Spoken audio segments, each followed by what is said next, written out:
positive heads out there. It's so good to be back with all you beautiful reflections of the one source consciousness that creates and animates all things.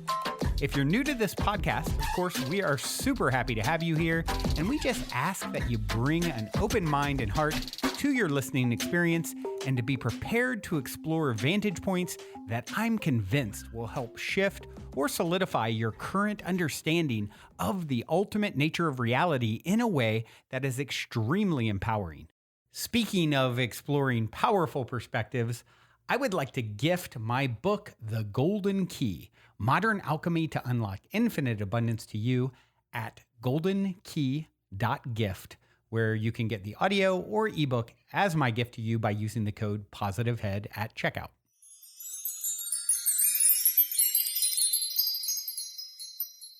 All right, all you positive heads, welcome. Here we go again. It is a fabulous Friday in the studio, but not the one you're hearing me talk, or that this came out, rather. It's the Friday before. I'm recording a few episodes ahead because I am heading into the dust in Black Rock City, Nevada for Burning Man. So, yeah. Excited to get out there and explore all the things that it has to offer. First time in many years since Sanction burned anyway, since COVID. So should be good. I'm sure some of you listening are out there, or been out there, or just got back when you're hearing this. Yeah, it's definitely a journey. If you're not familiar, look it up. Look up some videos and stuff on YouTube. Most people listening to this show probably are, though.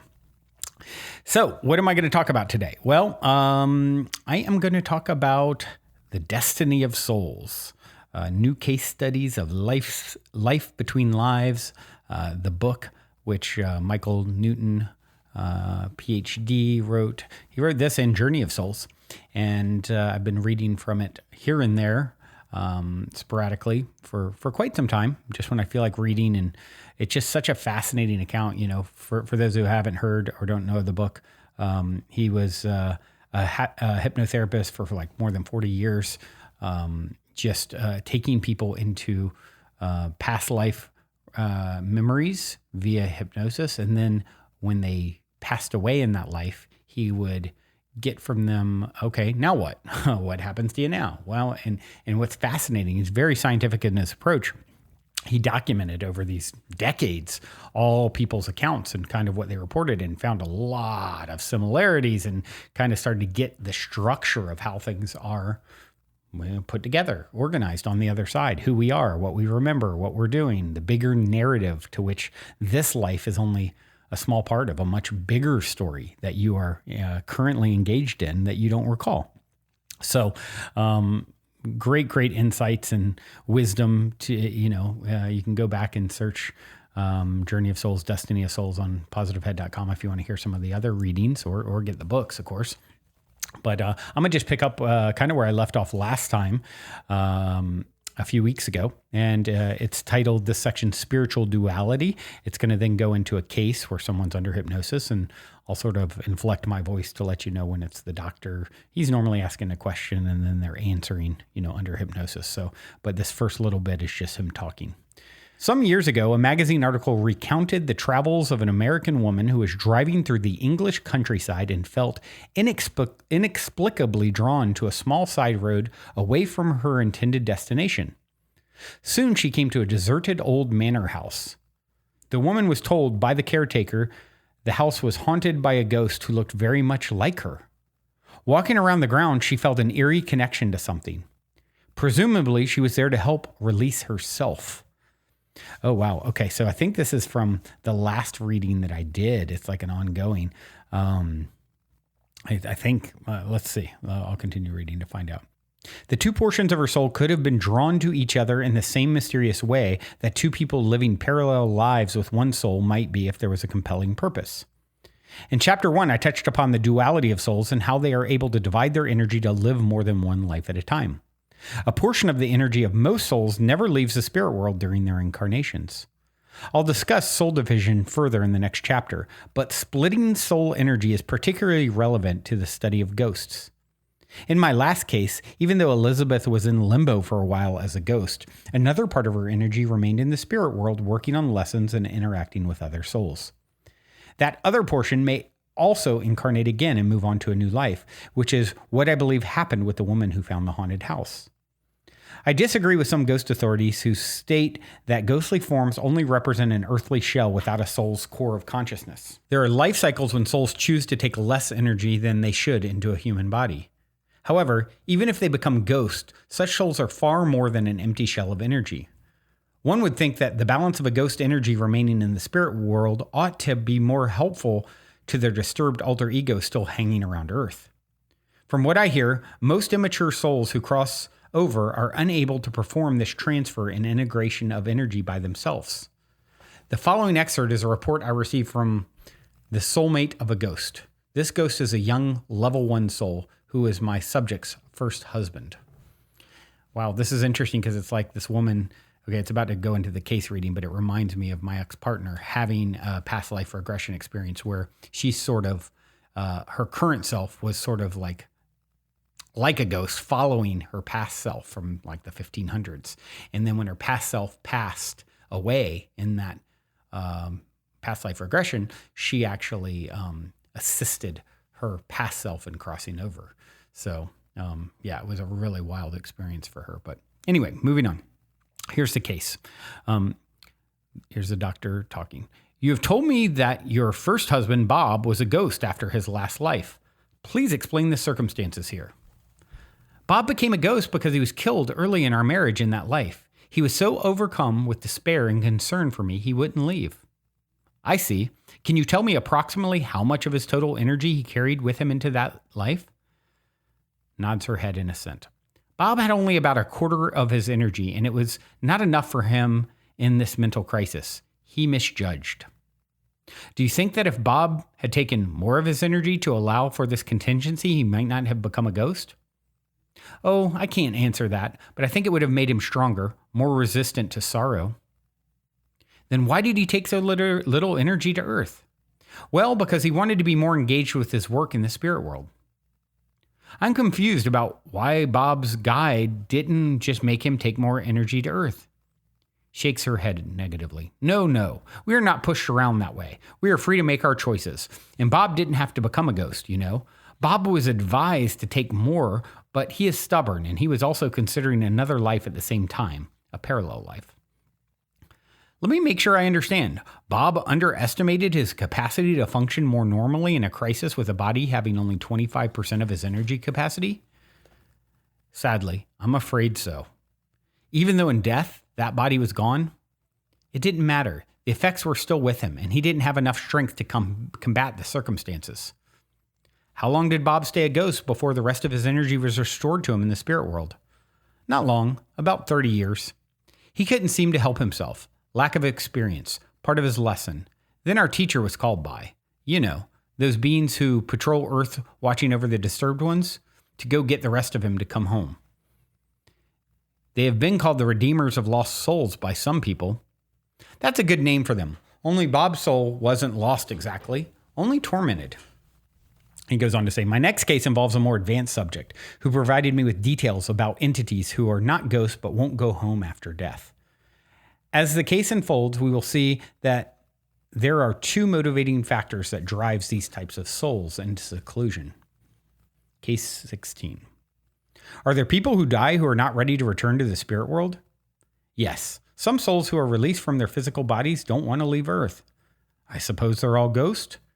No, but they can be if that is their desire. Most are not. They simply don't want to be in contact with anyone. And their spiritual energy does not go home right after death? That's right, except there is a part of their energy which never left the spirit world. So I have heard. But let me ask you, if you consider these secluded souls as short timers, or do they stay in limbo for a long time in Earth years? It varies. Some want to return as quickly as possible in a new body.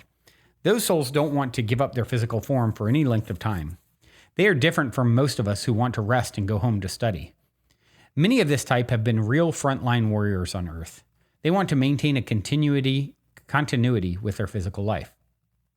Well, it's my understanding that our guides won't permit us to be in some kind of holding pattern near Earth and go right into a new life. Don't these souls know they must go through the normal process of returning back to their groups, receiving counseling, studying their lessons, and taking some part in the selection of a new body? Laughs. You're right, but the guides don't force those in extreme distress to return home until they see the benefits of doing so. Yes, but they won't give them a new body right away until after some sort of period of readjustment? Yes, that's true. Is it also true that other disturbed souls don't want to go back to Earth and won't go back where they belong in the spirit world either? That's right, another type. But if both souls types don't prowl around Earth as discarnates bothering people as ghosts, should I be calling them disturbed when all they want is to be left alone? They are divergent. Their actions are the result of something unfinished, traumatic, overwhelming. They are unwilling to let go, and this conduct is not usual. They won't talk to their teachers because of the extent of their unhappiness. Why don't their guides just take charge and pull them up deeper into the spirit world despite this resistance? If souls were forced to do what is right for them, they would learn nothing from getting into a funk and shutting themselves up from everyone. Okay, but I still wonder why the souls who want to come back right away will not stop over in the spirit world, can't just be given a new body immediately. Can't you see that placing a disturbed soul into a new body would be totally unfair to a baby just starting life? These souls have a right to be in seclusion, but they will eventually make the decision to ask for assistance. They must come to the conclusion they can't progress alone. Being given a new body won't help them. Where do the souls go who don't want to wander the earth as ghosts, but won't go home? It's any space they want to create for themselves. They design their own reality with memories of a physical life. Some souls live in a nice place like a garden setting. Others, those who have harmed people, for instance, design terrible spaces for themselves like a prison, a room with no windows. In these spaces, they box themselves in so they can't experience much light or make contact with anyone. It is self-imposed punishment. I have heard that disturbed souls, the ones associated with evil, are taken into seclusion in the spirit world. That's correct, but at least they are ready to face the music and have their energy healed properly with love and care. Can you give me some indication of how our guides deal with all types of souls in self-imposed exile? They give them time to sweat it out. This is a challenge for teachers. They know these souls are concerned about their evaluations and the reactions from their soul groups. They are full of negative energy and not thinking clearly. It may take many reassurances by those who wish to help them before these souls agree to give up their self-imposed places of confinement. Before we continue on with today's episode, I'd like to take a quick moment to tell you about our sponsor, Talkspace. When it comes to therapy, getting the help you need has never been so simple. Talkspace is like having a therapist in your pocket because you're able to access them from the comfort of your device via audio, video, or text 24/7. Talkspace is the #1 online therapy platform and has thousands of licensed therapists trained in over 40 specialties. I believe it is important, if you're struggling, to realize it's okay to seek therapy. And this is the simplest way I know of to do it. And it's for a fraction of the cost of in-house therapy. Once you join, you can speak with someone that same day. You'll set goals with your therapist and they hold you accountable and make sure you're really progressing. As a listener of this podcast, you'll get $100 off your first month with Talkspace. To match with a licensed therapist today, go to Talkspace.com. Make sure to use the code POSITIVE to get $100 off your first month and show your support for the show. That's positive at Talkspace.com.